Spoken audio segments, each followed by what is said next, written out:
are you saying Joe Biden's running for the Supreme Court now? Or Well, I saw a. Have you seen a? It's a, what do you call it? The Onion. It's like a parody yeah, website. There's another yeah. one called the Babylon Bee, which is Okay. it's like a right wing parody website, and so, so they publish these articles. They're really funny a lot of times, and this one said, "Genius Trump nominates Biden to Supreme Court so Democrats can accuse him of sexual assault." Genius, man. Oh God. That's so funny. I was thinking, who's Trump going to nominate, and how are they going to accuse that nominee of sexual assault? And then I said the way to get around it would probably be to nominate a woman, but they might even come up with some allegation of assault, like she did something to some girl or boy or something. I don't know. I mean, the name that comes to me that might be safest from that point of view, at least, for any sexual assault or anything like that, would be Amy Coney Barrett. I mean, I think she's got a squeaky clean record. Seriously, I mean, I'm just saying in that context. I mean, in other in other areas, yeah, the Democrats are probably not going to like her. I think they definitely don't like her. Dianne Feinstein famously said during her confirmation. Now, all right, do you know anything about Amy Coney Barrett, or you want me to just give you a little brief introduction to this judge? I don't know anything about her except for that she's, supposedly one of like the top three that's been narrowed down for the nomination, and yeah, a couple like funny, like interesting rumors or points online. Which, should I say what they are now, or should I wait and let you? Yeah. No, go ahead. Yeah, I want to know what's going on about her. Okay. So because I just know the boring stuff. Like, as a lawyer, I'm interested in all these judges. Merrick Garland, when the Democrats were trying to nominate him during the last year of President Obama, I knew about him too. He's a good guy. He's written some excellent decisions. He's on the District of Columbia Circuit, Chief Justice. So, great guy. So, yeah, I read about all these justices. It doesn't matter which side. I mean, Ruth Bader Ginsburg, somebody, I was talking to somebody with slightly conservative inclinations and slightly, I was talking to a lady, well-meaning. I think she was in her 60s, I would say, and she said, "Oh, Ruth Bader Ginsburg, I cannot stand her, and I used to love Scalia." And I said, "Did you know that Scalia loved her? They were best friends on the bench and even outside. They made trips to Africa and India. In fact, there's a very famous photograph where Scalia is sitting on an elephant and Ruth Bader Ginsburg is sitting behind him, and people asked her, why are you sitting behind him? Because he's such a big guy, you should be in front." And it seems it was for weight distribution or something like that. Yeah, they were best friends, and she generally was considered, and I think through her decisions, it was kind of known that she was not really in support of, just broad Second Amendment rights of the American citizens. And Scalia, as we know, was a proponent of it, but she had joined him on hunting trips. And if I may add, hunting trips involve guns. So they went together, and she liked that. They used to watch operas together. So, yeah. Maybe it was bow hunting. It could have been bow hunting. Could be bow hunting, but knowing Scalia, he was definitely hunting with a fucking tank. Yeah, he was probably hunting with a tank. Yeah, so, I'm thinking it could have been duck hunting with a shotgun, because there was some talk about Scalia, some of his clerks saying, well, he came back with a picture of in holding a duck. So duck hunting, I think you need a shotgun. So what I'm trying to say is, I read about all these justices. They're all intellectual heavyweights, and that's what. But go ahead with your funny stories about Amy Coney Barrett before I get into, like I said, the boring stuff.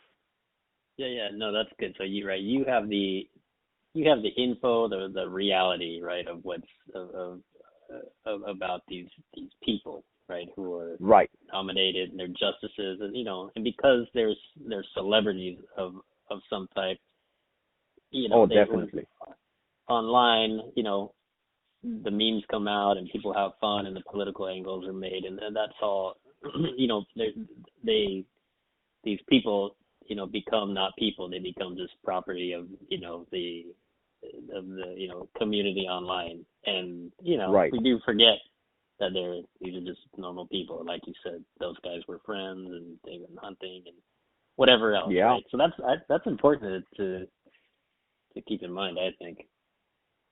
But anyway. Yeah. Go ahead.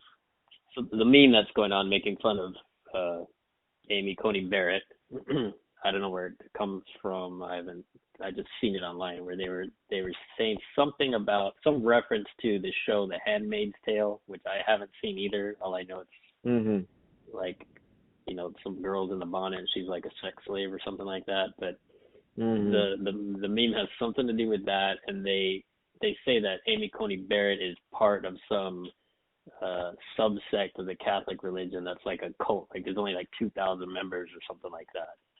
That's all I know about her. That's the only thing. So that's the only impression, understanding anything that I have of her. Yeah. See, this is so that's the issue. Anything else you want to add before? No, that's it. So I'm, let's take me as a person who likes to pay attention to politics online. Maybe less than others, maybe more than others, probably more than your average American person. And that's the impression that I have of Amy Coney Barrett so far.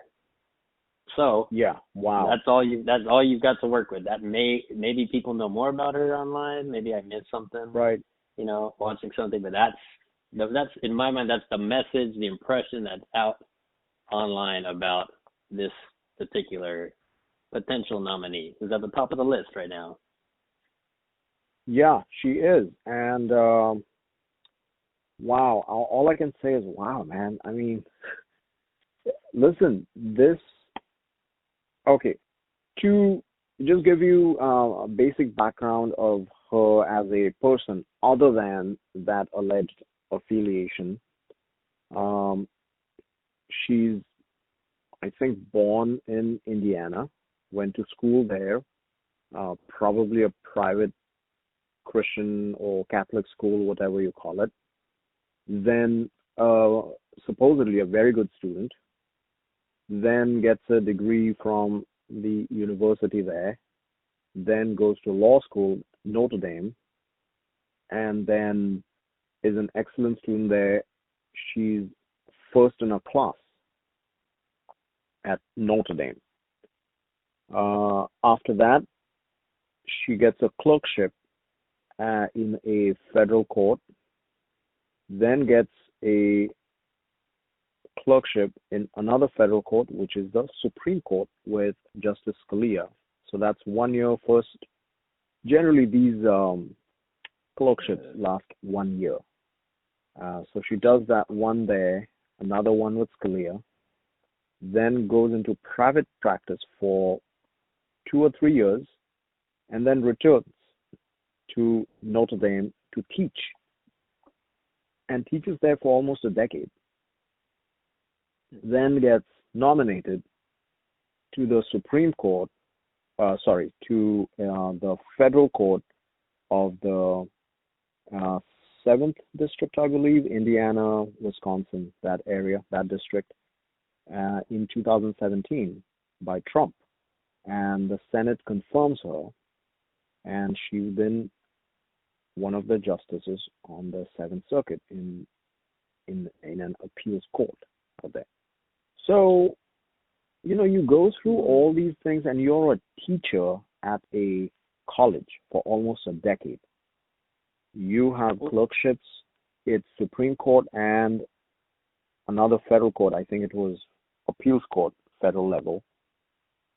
Don't you think these kind of affiliations would have been exposed and discussed, and she would have probably even lost her job? I mean, in today's world, you're affiliated to something like that, which remotely even connects you to slavery of any kind, like women, men, sex slavery. You really think that's going to survive an allegation and it's not going to come out? I mean, the timing. Well, my issue with all this information is the timing is so suspect.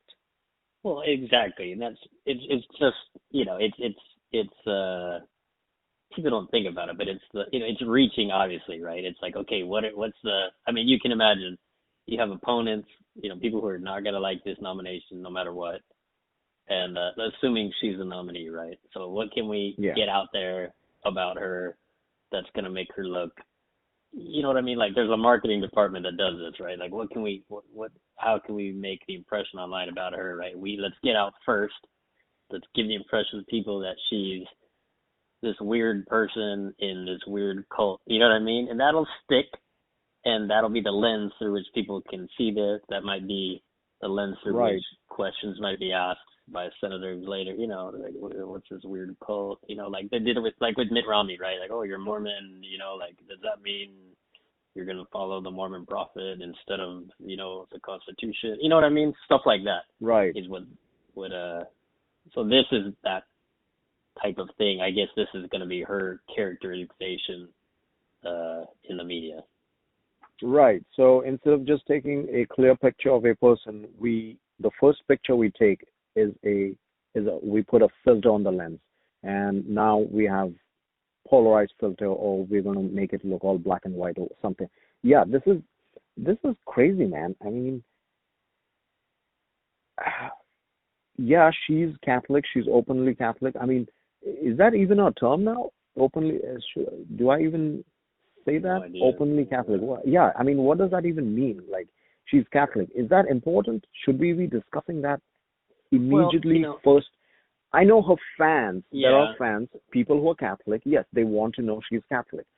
But isn't there, I think, and maybe I'm wrong, but I feel somehow being Catholic or being anything these days, especially like this, right? Somebody very important and now she's Catholic, somehow seems like they are attaching a negative connotation to it.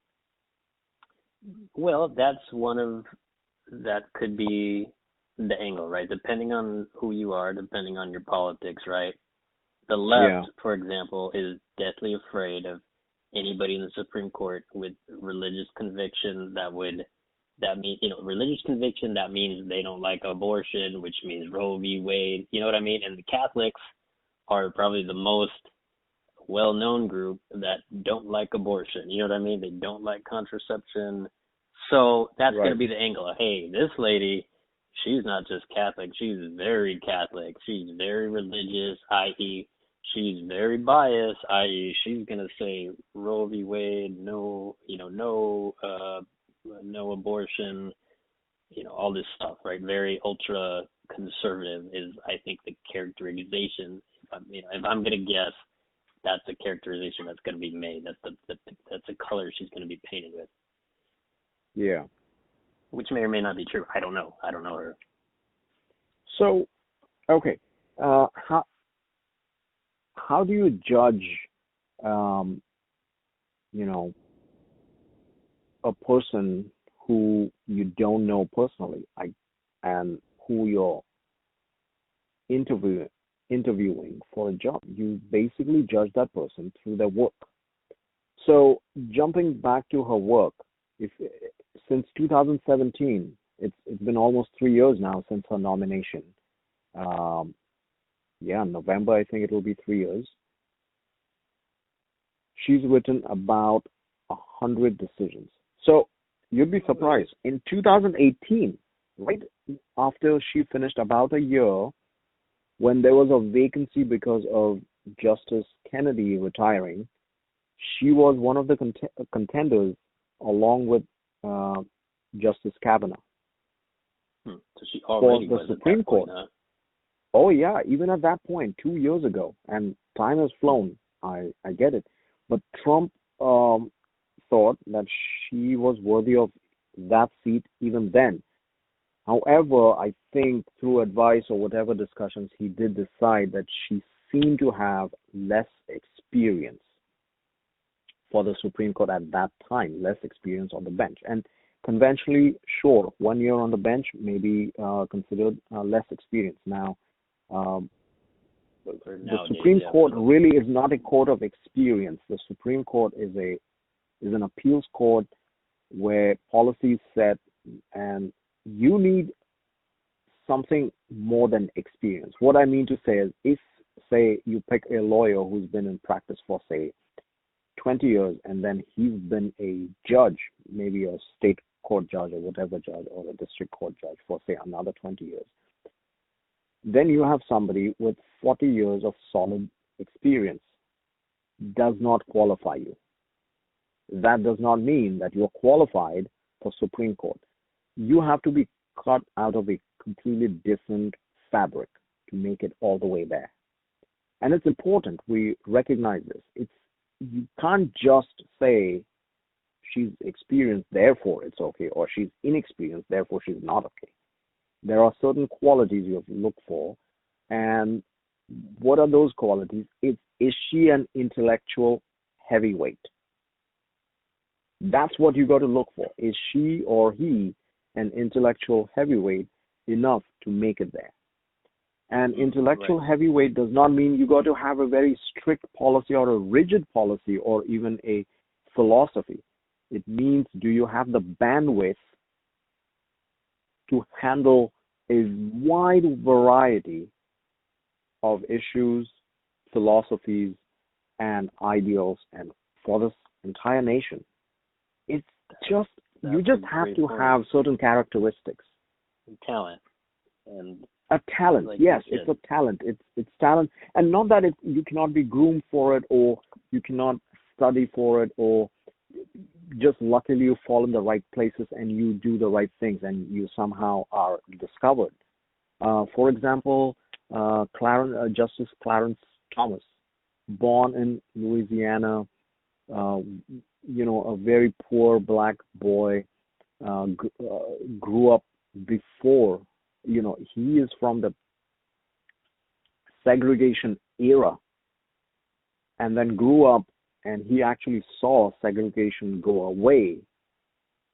So, grows up into a young man experiencing all this, okay, very humble beginnings, goes to school, English not his first language. Can you imagine in America, English not his first language?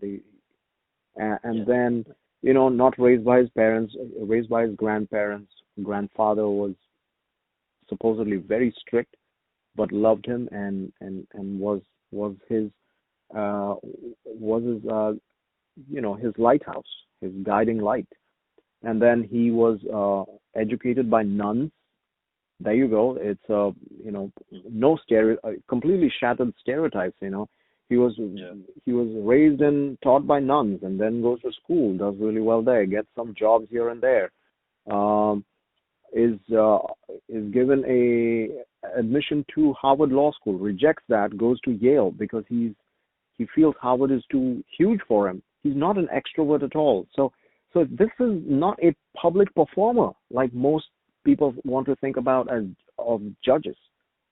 And then finally he's nominated by, I believe, Reagan, and he makes it to the Supreme Court. And he's a black man coming through Savannah, Georgia. He's a lawyer and he's got some job experience in the field. And now you would think, obviously, he's going to be left-leaning liberal. He turns out to be the most conservative judge there. And in my eyes, the conservative and liberal does not mean one is bad or one is good. I'm just talking about leanings, right? In fact, it's even for Scalia, Justice Scalia thought Clarence Thomas was a little too rigid for even him, as far as conservatism goes, right? So there you go. You cannot pinpoint certain qualities, say, all right, this is what we need, this is what we need.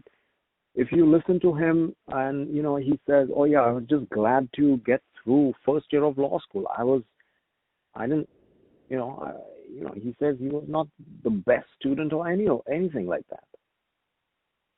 But he was influenced by certain people. So what does that mean? It means you could be influenced by brilliant people. You could be a student of Aristotle, and sure, you're going to come out as great. You don't have to be Aristotle. The job, if it did not exist during the time of Aristotle, Aristotle is not going to get that job. However, whoever was influenced by Aristotle and is kind of molded in the shape of Aristotle, his mind has been molded, obviously, and is presented with an opportunity for a job, is going to get it. So that's what I mean. There are many things that somehow culminate and you get to this. So this lady, Amy Coney Barrett, firstly, if she's going to replace Justice Ginsburg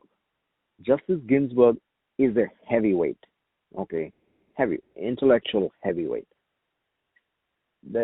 You got to find the right fit for it. She's considered a liberal. What do people really think about liberals? Oh, liberals are kinder to people. They think about the little man and all that, right? So let me give you an analysis. Two very weird analysis about Amy Coney Barrett's decisions.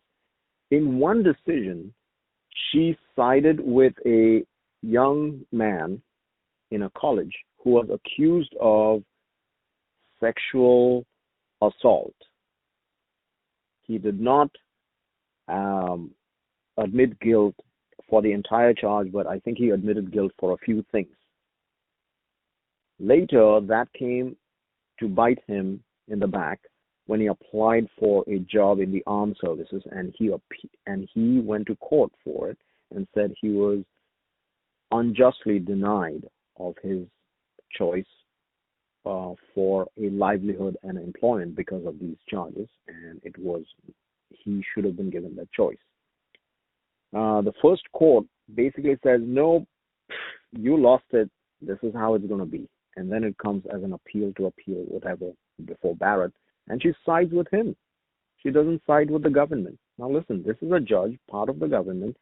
In the United States of America, we have 3 branches of government. Obviously, you know that. I'm not trying to teach you, but if somebody's listening, just to jog their memory, we have the legislature, we have the executive, and then we have the judiciary. She is at the apex, federal courts of the judiciary, and she is siding with a defendant. I'll give you another case.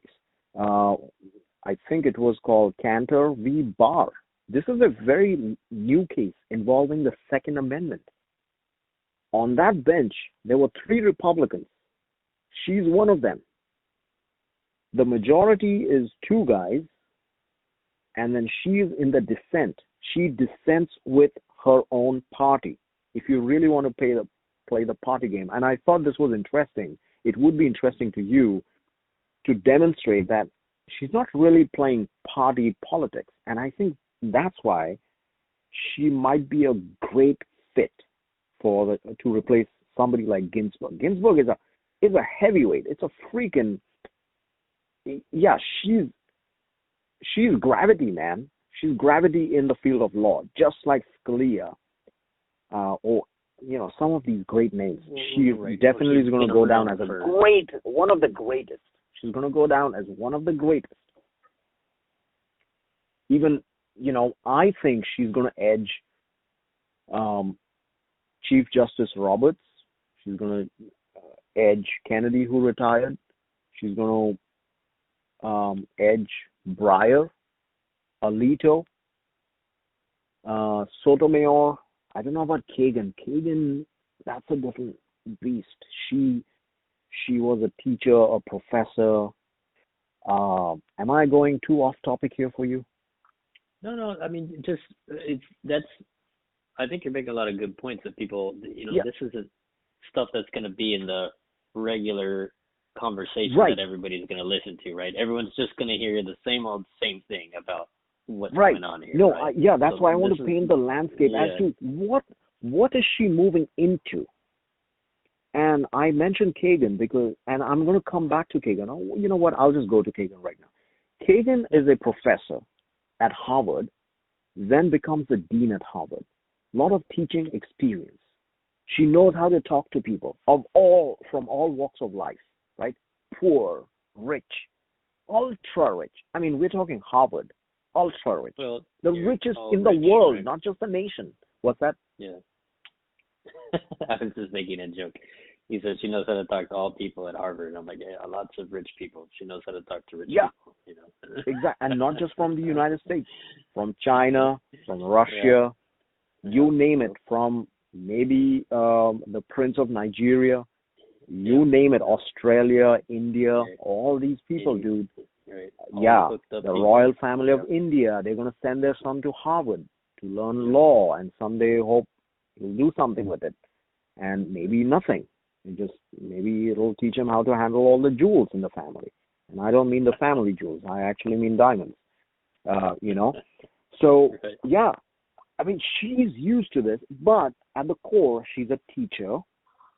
She has molded minds, and she has perfected the art of molding minds. What does that tell you? On the Supreme Court, you have 9 people. One person's job is to convince the other 8 to follow her mind. And really, it's not even that. If you have 9 people and you want a majority, you want 5-4 decisions, all you have to do is convince 4 people. And you know what? I'm not even making this up. Kagan herself has said it somewhere, sometime. I know she said it. She said exactly this. So all she has to do is convince 4 people. Yeah. And then she's the 5th. Boom, she gets a decision. And people who are following the court right now, very soon it's going to become Kagan's court. The Supreme Court is going to become Kagan's court, even though Chief Justice is Roberts. John Roberts Jr. is the Chief Justice, but Kagan, I think, is the persuader.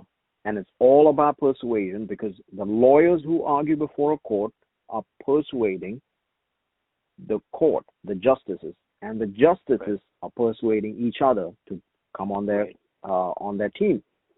Right. Now, cut to Amy Coney Barrett, professor, 10 years or whatever, a decade, maybe a little more than a decade, has worked with students from all walks of life, rich and poor, not as rich as Harvard people, but these days most law schools have some really filthy rich people, and we definitely have some very poor people.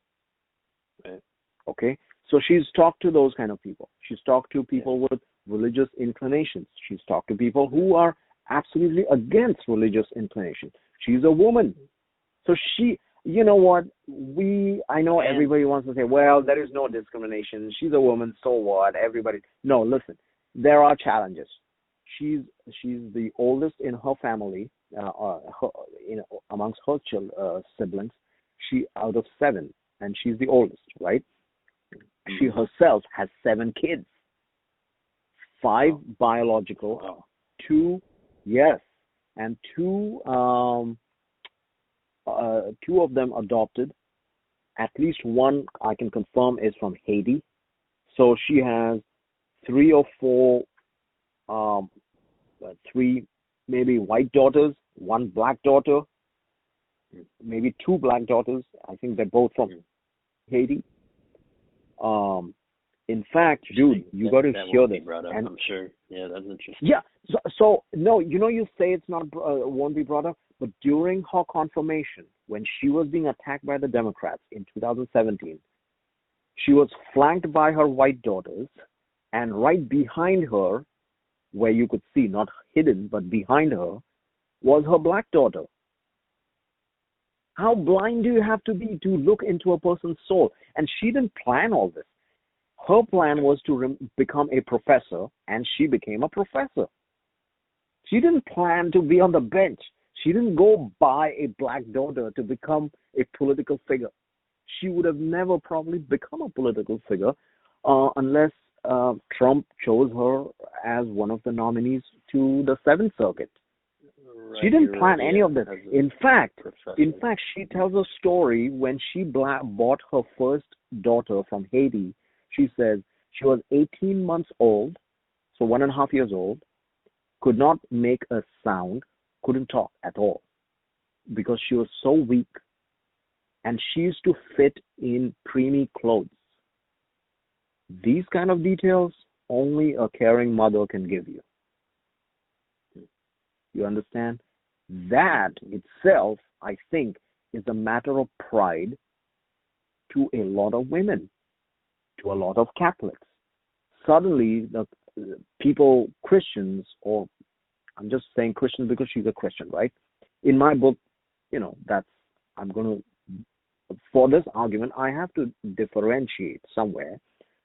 So the Christian women who think they're doing good work, or they genuinely are good, and who think they're leading a life, God-fearing life, and they're helping other people, donating money or food or whatever, running the church, taking care of, the old people, young people, children, mothers, and also adopting people, they immediately think she's one of us.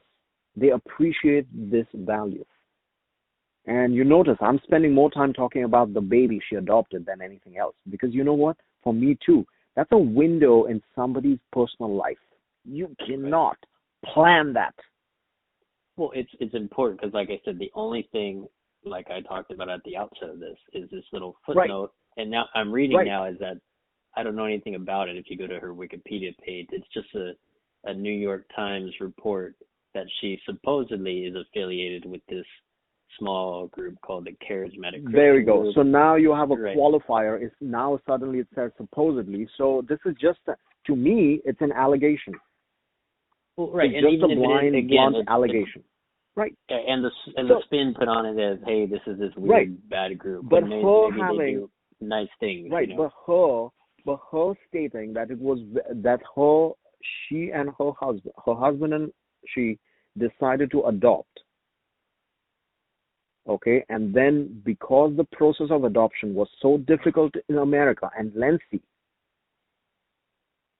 that means they both had this instinct, in spite of having so many children, that they wanted more children to care for. That is an insight in a person. And listen, these are not some psycho people who want to get children and then bury them. This is not going to be a case where 3 children were buried, or we hear about these crazy parents killing their own children. This is not that case. This is a case where somebody has so much to give to people and such a big heart. They say, we want to do more. And she says, we initially planned to have more children of our own, and then we decided, no, we'll just cut back. And she makes a joke of it, right? Instead of 7, we just cut back at 5. But we wanted to adopt. So she says it was a lengthy process in America. So they looked around. Haiti was closed. I mean, look at the analysis. You cannot make this up. This has to be the truth, right? So look at the analysis. She says, we chose Haiti because once the children grow up, we would be able to travel so they could be part of their original culture and the place they came from. There is some thought behind this, and we got to give that some weight, right? Somebody like you is going to give weight. If you read this story before any other story, what would you think about it? Tell me. Oh, that would be the characterization that I have here. Oh, she's this nice, she's a caring mother. A caring, exactly, a caring. But not only that, like you and I all know, everybody listening knows somebody, not many, but you probably know, or once or twice removed, know somebody who has adopted children. You know what I mean? Go. Like has a big family. Go. Those are those kind of people you're always like, wow, like that's. Yes. You know what I mean? If you take away the media characterization, right? This is a person. Right. Let's think about them as like just some other person. Those type of people that do that, typically, you kind of tend to give your respect to. You know, like wow, these Right. people. Absolutely. Let me fill you on even more details in contrast of this whole women's slavery, right? You came up with, that the article that's the meme going around about this lady. Right. She goes on to say that preemie looking 18-year-old baby, okay, as she jokes, let me tell you, the speech is no longer an impediment. So she jokes like, yeah, the girl talks a lot now. That's not a problem with her. Okay? That's number one. Yeah, she's probably just blabbering all the time now. Secondly, she says oh, dude, let me give you more details what the mom had to say about her daughter. She said she was so weak and she was deficient and malnourished that she had rickets.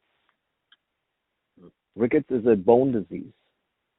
She had rickets and she was bow-legged or bow-legged. So they took care of her, and she says now she's very athletic. In fact, she's so strong that she was just at the gym. She works out at a CrossFit gym. Now, for laymen who are not as strong as me or you, CrossFit is a very serious gym.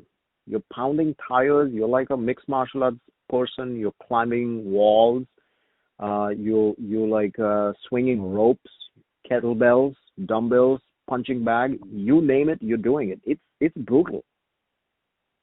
So she is. Those details tell me she's proud of her black daughter, and nowhere does she mention she's black because she doesn't have to. But I have to say this because I want you to know that this is not some white Catholic lady who goes to church and gives some canned food to some little black babies and then comes home and feels great about herself. Oh, I'm so good to black people. I must be a nice white lady. No. None of that. Right? And she says she has two daughters around the same age. So that girl and another girl, same age, and they're in high school or they just graduated, they're going to school. Guess what? That girl has a bright future. And you know how you can make that Asian girl's future even brighter? Allow this lady, give her what she deserves, or at least allow her to apply for the jobs she wants to apply for, whether she gets them or not. Don't be a hurdle in her life, because then you're going to be a hurdle in a Haitian girl's life. You talk about Haiti and all this. Here you have a chance to improve the life of two Haitian girls. There you go. This is the introduction I wanted to give you about this lady. You know, first in class and professor and all that. Yeah, the Supreme Court game is a different game, and you know what? If Kagan can make it and is now very successful, Amy Coney Barrett has pretty much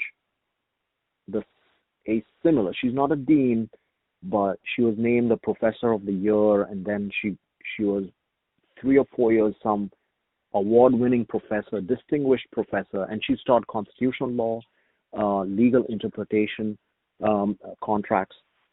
She's well educated in the field. She's taught those subjects. She also has private practice, and she's clerked for Antonin Scalia at the Supreme Court. She's been there. She's done that. Yeah, she's been at the Supreme Court, right? She's been, and you know what that means? Hang on. You know what that means? She has written some decisions for Antonin Scalia, right, or at least helped him arrive at a decision. That means she's also argued with him. Right. They've had some back and forth. She's argued with other clerks for a whole year, and she has survived Antonin Scalia, who is also another heavyweight. This guy is a heavyweight, just like Ginsburg. You need somebody like that to replace Ginsburg. She worked with Ginsburg's best friend at the Supreme Court. So she probably even knew Ginsburg. There's no way she didn't know Ginsburg. You're right. No, you're 100% right. Yep. She's probably been influenced. Yes, she's probably been influenced by Ginsburg. She probably has a lot of respect for Ginsburg, because if her mentor Scalia loves Ginsburg, guess what? She loves Ginsburg. She's heard more stories about Ginsburg than anybody else has. Yeah, the fact she like knows you said, that Ginsburg. Yeah, go ahead. The point that you made about her, clerking at the Supreme Court. Yeah. People I think don't know. They probably think that, I don't know, maybe they don't, but maybe a lot of people think that Supreme Court justices kind of come up with these decisions and write them themselves. Most people haven't read a Supreme Court decision, I think, but if you have, right. They probably think that these justices are doing this themselves, but, on all levels of court, a lot of the work is done by the clerks, Exactly. Deliberation, You know writing. That. Yeah. I mean, you had legal writing. You've done all that in law school when you were there, so you know how it goes. The blue book. They give you the blue book, the citations, and all that. You have to do legal research, read cases. Yes, exactly. I know I'm beating a dead horse here. Yeah, you put it exactly right. But they're important at every level. Yes, you're right. They're important points, and as you were going through that. Oh, sorry. Go ahead. Yeah. No. I'm just saying you're absolutely right, and that's why we got to understand this lady has been in that court, and think about it. The destiny of this lady was she worked with Antonin Scalia. You know what would have been better than that? Working for Ginsburg straight. She didn't work for Alito. Yeah, right. She didn't work for Souter. She didn't work for Kagan. She did not work for Kennedy or John Roberts. She worked for Scalia. And Scalia is best friends with Ginsburg. And Scalia has great things to obviously say about Ginsburg. And he probably also had great things to say about Amy Coney Barrett. But I wouldn't put too much weightage on that. I want to tell you that Amy Coney Barrett imbibed a lot out of these two people. She probably even had lunch with Ginsburg. I can guarantee that. She probably had lunch with her, walked with her several times, crossed paths with her, had discussions with her. Because guess what? Before they write a decision, not just the clerks helping the justice, they all have conferences together and they discuss why they are doing what they're doing. And they want to do that because they want to hear the other side. And who is the other side to Scalia? Who is that heavyweight? Who is that chess piece on that chessboard which balances the gravity of Scalia in that court at that time? It's Ginsburg. And this lady has been in that dynamic. So you have an educated person. Yeah. You want experience? Okay, you got the Kagan-like experience of a law professor. And other than being a dean, everything else, boom, you got that. You want some clerkship experience like all other justices and Kavanaugh or Gorsuch, you got it. Okay? You want a lady, you got it. You're replacing a lady with a lady. You got it. You are a lady who's a great mom. You got it. Ginsburg, great mom to her children. And great history with her husband, met in law school. Guess where Amy Coney Barrett meets her husband? Law school. They raised 7 children. They're still raising 7 children. Ginsburg loses there. I think she has only 2 children. Okay, but that's okay. She makes up for her intellect and all that. Where Amy Coney Barrett lacks for Ginsburg's experiences, Ginsburg also was an attorney. She appeared before the Supreme Court, I believe, many times, and she used to represent the ACLU. She is a beacon for women's rights. Today, some of the rights that women have vis-a-vis the federal government and even state government through the 14th Amendment probably a result of some of the arguments Ginsburg has made. You got to give her that. That's why when I say she's a heavyweight, it's not just as a judge. It's what happened before that. Fought through cancer, her husband's cancer. Husband was diagnosed with testicular cancer during law school. He was sick. He was going through chemotherapy. She stays up all night, supports him. Okay? So loving wife, supporting wife. I mean, come on, dude. Law school itself is like so crazy. Now she has to take care of her husband. And he becomes a lawyer. She becomes, I mean, these guys are just destined for something, right? If not the Supreme Court, something. So, so she was also, while you were talking about her earlier, I was reading through her profile to get a little more details about, her actual background, because, like we said, there's going to be this characterization of her, she's the Handmaid's Tale, maybe she's, what the mean people on the left are going to say, right? Right, but yeah, so we got to look at, yeah. Well, so I just want to, just so people know that, so it shows that she clerked, I guess her first clerkship was at the U.S. Court of Appeals in D.C. It wasn't just, she's not just, in other words, she's not just from like Indiana and never left, you know what I mean? Right. No, she even practiced law in D.C. Yes, you're right. She was in D.C. That's where she practiced law, D.C., yep. Right. Yep. She was the only female clerk there when she was for Scalia. Like you mentioned, that's really important. She was actually a clerk at the Supreme Court, but she was, there in D.C. She was a law fellow at George Washington University before she returned to Notre Dame to teach. So she was in D.C., worked in D.C., knows about how it works there and stuff like that. So, so she has tasted D.C., she's done District of Columbia, the circuit, then the Supreme Court. So she's not an outsider. But at the same time, she's not a D.C. animal either. And people should be happy on the left because they don't want these corporate lawyers. They don't want all these corporate entities to go in there. They want somebody who fights for the little man, the little person, right? The common man. So the first decision that I discussed where she sided with the young man in a college, right? Because everybody's saying, men are just getting, accused of and they lose their entire lives. And she's going there. The other case was Cantor v. Barr, where she is in dissent against her own Republican justices. In fact, two of the justices are Reagan appointees, the golden boys, right? Because they have to be golden boys because Reagan is the golden boy for conservatives. And she goes against them. That must tell you something, what she's thinking. And Cantor, so let me give you a background of this case, very as short as I can, of course, if I can stop myself from talking.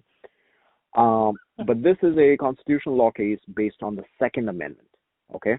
I'm sure now you're interested. So Second Amendment case where the guy is a convicted felon and loses his Second Amendment rights and, comes to the appeal and she's on the Court of Appeals for the 7th District, right?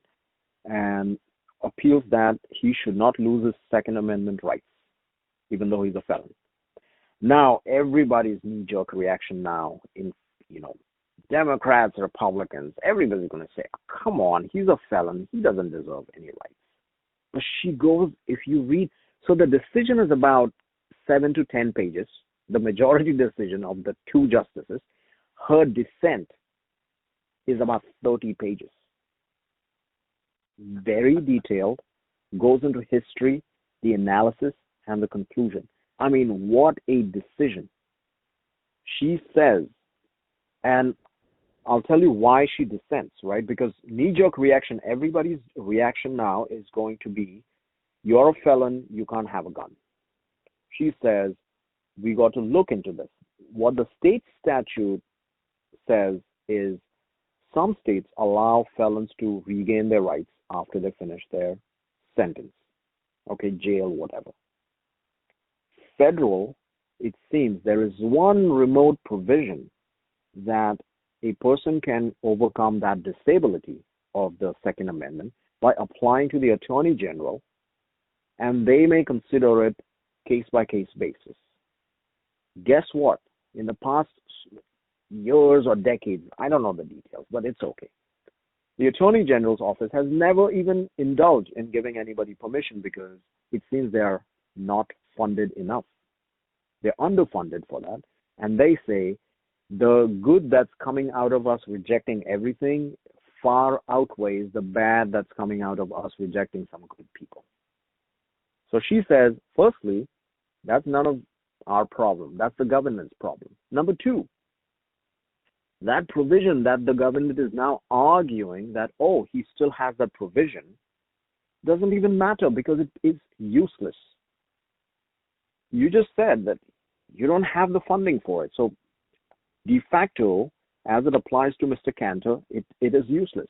Now, thirdly, she goes into the analysis of the crime itself. You know what his crime was? Mail fraud.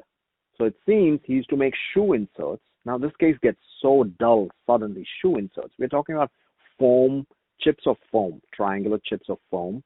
He used to sell those, and then he tried to get those covered under Medicare and told the doctors, hey, why don't you prescribe these for your patients when they need it, of course, or even if they don't need it and you want to make some money. Who cares? And the doctor said, well, we can't, it's not covered by Medicare because they're not approved. Medicare says, well, they can't be approved because they're a little too thin. Make them thicker. So he makes them thicker, gets an approval, then starts selling those. Guess what? He's also cut some thin slices. So instead of, along with the thick slices, he also starts shipping some thin slices and gets all this money from Medicare, a few $1 million. He gets enriched by it. Then, as a plea offer, he takes a plea for that mail fraud under federal statutes and becomes a felon for selling foam. So she goes into that analysis. She says, yeah, there have been many ridiculous felonies, and we should not punish non-violent. So she makes that distinction now. So this is where the analysis starts taking shape, right? Non-violent felons. And what kind of non-violent felons are these? White-collar crimes, or even felonies involving, in some states, marijuana. They are felonies, but the whole nation is going in the other direction. So should they lose these rights? And then the government comes back and says, well, we have noticed that felons commit crimes afterwards, and therefore they shouldn't have this. Yeah, but is there a concrete case regarding non-violent felons, and how much is it? Government doesn't have any clear answers. Then she goes into the analysis that if that is the case, there are other rights, personal rights, that are unaffected, or they can be given back to people. But why not the Second Amendment? So that's another thing. Then the government argues, well, when the Second Amendment was written, it was their intention. They just make this up, right? It's not written. Felony is not mentioned in the Second Amendment, except felons. Right. None of that. Right. But they make up, they say, well, felons were not allowed to own guns even then. So she comes back and look at this now. She says, well, that is ridiculous because felonies were punishable by the death penalty. And even I didn't know that. It seems all felonies, when the Constitution was ratified, all felonies meant you faced the death penalty. Wow. Yeah, all felonies, whatever felonies there were. I don't think there was marijuana felonies, but whatever felonies they had, or maybe they did, but all felons faced the death penalty. And therefore, she said, it would be very strange for the government to then say, well, we're also going to take your guns away, because a dead person, that would be redundant. You're killing the person. Of course you're going to take the guns away. There's going to be no provision to say felons cannot have guns. Felons cannot have their lives, let alone guns. Okay, so she goes into this history, and therefore she says, I dissent, and this has to be case by case, or at least there has to be some provision or understanding for the common man's Second Amendment rights vis-a-vis non-violent felonies. And I think that analysis tells you one thing.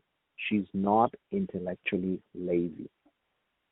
She did not just rubber stamp this, find something and agree, I concur, or I just join in the decision of the majority. It would have been very easy to do that. Especially Reagan appointees, fellow Republican appointees, especially appointed by Trump, who openly once said, yeah, let's take the guns first and then apply due process. And people said, well, you're taking the guns, so the taking has to be by due process. And he says, oh, okay, I thought you could just take things and apply due process. I mean, Trump's not a lawyer. He doesn't know this. He's not a constitutional scholar. But she has demonstrated she is one. That's right. It's an original thinking, like you said, not intellectually lazy. That is correct. That's a good case study of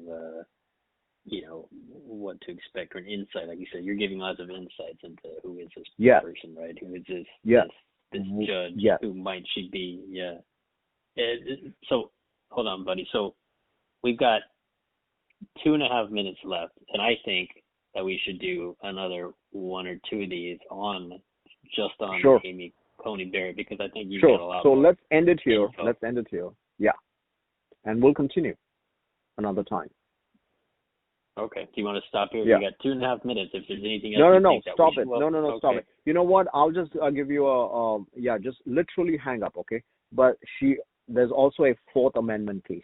There's also a Fourth Amendment case, illegal searches and seizures. Wonderful case to demonstrate what kind of judge. Next time. Okay. Correct. Okay. So then I just want to say then, just to sum up, you made a lot of great points, given a lot of good insight, and I think one of the things that is interesting is, like you said, the fact that the point you made about Kagan, about being a professor, and then she was the dean. You said, but as a professor, these people they have the luxury. There's an old saying, right, that says those who can do, those who can't teach, right? But as a teacher, you get the luxury of thinking about things and the history, right, and laws and how you teach that, the effect that might have on your students, right, and how to present something. So that's something that for the Supreme Court, I would imagine it is valuable. Like you said, you can't be a lazy thinker. You have to think about things very deeply and broadly. Yeah. The only time you can be very lazy and be a lazy thinker, or at least be very lazy while you're thinking, is when you're watching an apple fall and you're going to just come up with the equation for gravity. I think that's the only time I'll forgive you being totally at leisure watching apples fall from a tree. But you better come up with gravity. And she's no Newton, but she's no lightweight. Well, very good. All right, buddy. I'll close it out here. We'll do another one, another 2 or 3, 1 or 2 or maybe 3 on Amy Coney Barrett. Sounds good. All right, bud. All right.